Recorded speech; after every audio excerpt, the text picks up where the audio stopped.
जी नमस्कार।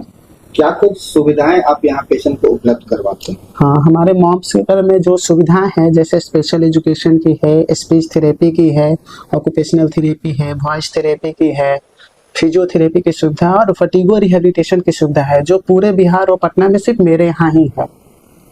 अधिकांश जो सेंटर है वहाँ पे लोग year and speech hearing clinic के नाम से रखते हैं, आपने मॉम्स केयर रखा है, इसके पीछे क्या है? हाँ, मॉम्स केयर का नाम से है कि जिस तरीके का बच्चों को ट्रीट करते हैं उसमें इमोशन एंड सॉफ्ट टच बहुत जरूरत है।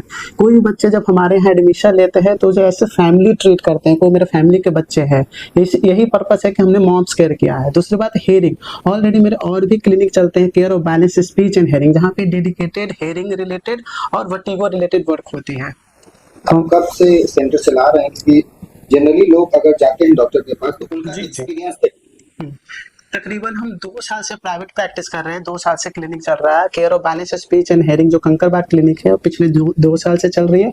और moms care speech and occupational therapy जो नियर बाय साले गुलंबर राजेंद्र नगर में हो तकरीबन 1 साल से चल रही है। ऐसे और भी हमारे पास मल्टीपल पॉकेट क्लिनिक है पटना में। आपके सेंटर में कौन कौन सी थेरेपीज दी जाती है?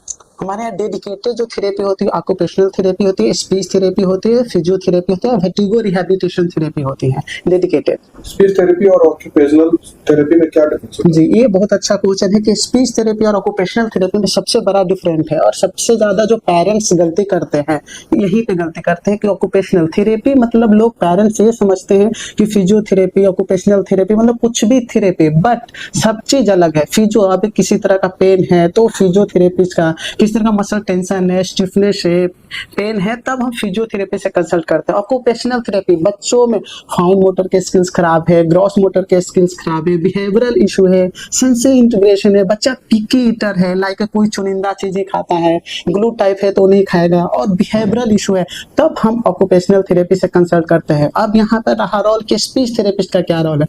आपके बच्चा नहीं बोल पाता है तो प्राइमरी स्पीच थेरेपी से कंसल्ट करें। और ये तीनों थेरेपिस्ट ही होते हैं, उनके नाम के अंत में थेरेपिस्ट ही होता है, बट तीनों की under graduation degree, post graduation degree and PhD degree अलग अलग होता है। जो फिजियोथेरेपिस्ट होते हैं उनको बीपीटी बोलते हैं, जो बिल्कुल एक डेडिकेटेड कोर्स है जो 4.5 ईयर्स की होती है। और जो स्पीच थेरेपिस्ट होते हैं उनकी डुअल डिग्री होती है, audiology and speech language pathology, जिसको शॉर्ट नेम में बीएसएलपी बोलते हैं। तो बिल्कुल पेरेंट्स यहीं पे घबरा जाते हैं या गड़बड़ा जाते हैं कि थेरेपिस्ट मतलब कुछ भी, एंड ऑक्यूपेशनल थेरेपिस्ट को बीओटी बोलते हैं, 4.5 ईयर्स की कोर्स है। तो यहाँ पे सबसे बड़ा गलती यही करते हैं कि अगर बच्चे को स्पीच की दिक्कत है तो हमेशा उन पेरेंट्स को ये ध्यान होना चाहिए कि हमें स्पीच थेरेपिस्ट से कंसल्ट करना चाहिए जो डेडिकेटेड कम से कम अंडर ग्रेजुएट हो, पोस्ट ग्रेजुएट हो या पीएचडी हो स्पीच थेरेपी में। ऑटिज्म या स्पीच डिले वाले बच्चों के लिए आप क्या स्पेशल अप्रोच करते हैं? ऑटिज्म के बच्चों को पहले देखा जाता है कि किस तरह का इशू है, कितनी बिहेवियरल इशू है, कितनी सेंसरी इंटीग्रेशन की इशू है, कितनी हाइपर एक्टिविटी है, रेस्टलेसनेस है। उसके अकॉर्डिंग हम पर्सनलाइज ट्रीटमेंट प्लान करते हैं। कितने दिन की ऑक्यूपेशनल थेरेपी की जरूरत है। बहुत सारे सेंटर में पटना में लगभग 1 साल से मैं सेंटर चला रहा हूँ स्पीच थेरेपी का, तो बहुत जगह ऐसा देखा गया है कि एक बच्चे को 4-4 साल तक ओटी दिया जाता है, ठीक है, जो बिल्कुल ही सही नहीं है। क्योंकि ऑक्यूपेशनल थेरेपी हाइपर एक्टिविटी को रिड्यूस करने के लिए होता है, रेस्टलेसनेस को रिड्यूस करने के लिए होता है, बिहेवियरल मॉडिफिकेशन के लिए होता है, ना कि स्पीच डेवलपमेंट के लिए। ये कभी भी ऑक्यूपेशनल थेरेपिस्ट कभी भी स्पीच डेवलप नहीं कर सकता है। सर, पटना में तो लोगों को अवेयरनेस में है कि ये चीज करवाना चाहिए, लेकिन बिहार के छोटे छोटे गांव में इसको अवेयर कैसे करें? जी, ये आपका बहुत ही बेहतरीन क्वेश्चन है, क्योंकि ज्यादातर मैं यहाँ पे प्रॉब्लम फेस करता हूँ कि अवेयरनेस है ही नहीं। क्या होते लोग, मिथ क्या है, अरे इसके पापा भी तो देरी से बोले थे, लेट बोले थे, इसके पापा भी तो 4 साल में बोला, मेरा भी बच्चा 4 साल में बोलेगा, इस तरीके का मिथ है। बट वो जो भी है वो डेवलपमेंट में बहुत बाधा होता है। और दूसरी बात है कि आजकल excessive exposure of the screen time है। हर इंसान के पास 5G फोन है, स्क्रीन टाइम है, बच्चा रोता है चुपचाप लोग स्क्रीन टाइम देते हैं। तो पहले की बात बिल्कुल अलग है और रिसेंटली जो अभी इतनी मॉडर्न लोग हैं उसमें बिल्कुल वो डिफरेंट चीज होती है। आपके द्वारा किया हुआ ऐसा कोई केस बताएं जिसमें आप सेटिस्फेक्शन आपको मिला था? लगभग हर बच्चे जब ठीक हो जाता है तो सेटिस्फेक्शन होता ही है। पेरेंट्स का कैसा रिएक्शन होता है? हाँ, ये बहुत अच्छे हैं। जब बच्चे ठीक होते हैं तो बिल्कुल ऐसा लगता है कि मतलब वो ऐसे लगता है कि मेरे बच्चे के लिए भगवान ही थे, कि यार मेरा बच्चा सुन नहीं पाता था, बोल नहीं पाता था, कुछ खाना तक नहीं खा पाता था, बिल्कुल लगता था कि दिन भर में थकता ही नहीं, रूटीन शो नहीं पाता था, बिल्कुल कुछ बोल नहीं पाता था। तो काम के अनुभव के बाद और भी चैलेंजिंग केसेस आते होंगे तो इसमें आपको प्रेरणा किस तरीके से? चैलेंजिंग तो हमेशा ही रहता है।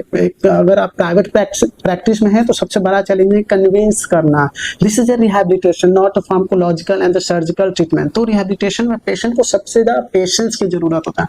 जब तक वो संयम नहीं रहेंगे थोड़ा इंतजार होता है। रिहैबिलिटेशन है it will be take a time 4 महीने 5 महीने 6 महीने 8 महीने होना चाहिए।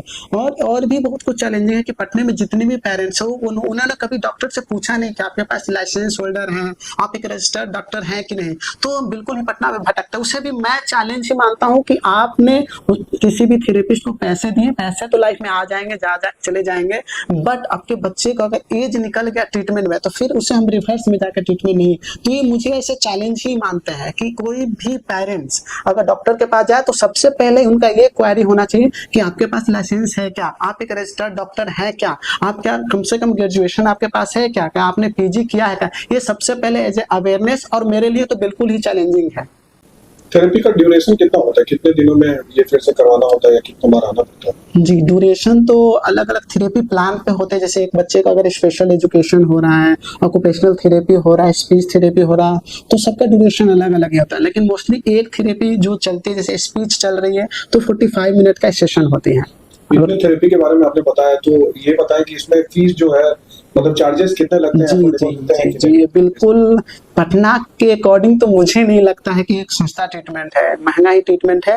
बट ठीक है, ऐसा नहीं है कि अगर मैं प्राइवेट प्रैक्टिस में हूँ तो लोगों को समझ नहीं पाता हूँ क्योंकि एक इमोशनल ट्रीटमेंट होती है और पहले ही बोला कि मॉम्स केयर के नाम से चलता है। तो ठीक है, उसके अकॉर्डिंग हम लोग चेंज भी कर लेते हैं कि अगर वो कैपेबल नहीं है तो ऐसे 10,000 करके थेरेपी 1 मंथ की थेरेपी प्लान होती है, जिसको हम लोग बोलते हैं कि फी है। तो सब मॉम्स केयर को और कहाँ आप ले जाना चाहते हैं अपने सेंटर को, और कहाँ खोलना चाहते हैं? अभी तो बस शुरुआत है और हमारी जस्ट अभी 2 साल पहले ही पीजी हुई है तो बस अभी लाइफ के पहला पड़ाव पे है या पहली सीढ़ी पे है। अगर ये पहली क्लिनिक है, ऐसे मेरे पास पॉकेट क्लिनिक 4 चल रहा है, लेकिन हमारी टारगेट है कि अगले 5 साल में पूरे बिहार में मॉम्स केयर का ब्रांच होनी चाहिए। और जिस तरह का पेरेंट्स का सपोर्ट, डॉक्टर का सपोर्ट है तो हम बिल्कुल इसका मल्टीपल ब्रांच पटना में एस्टेब्लिश करेंगे।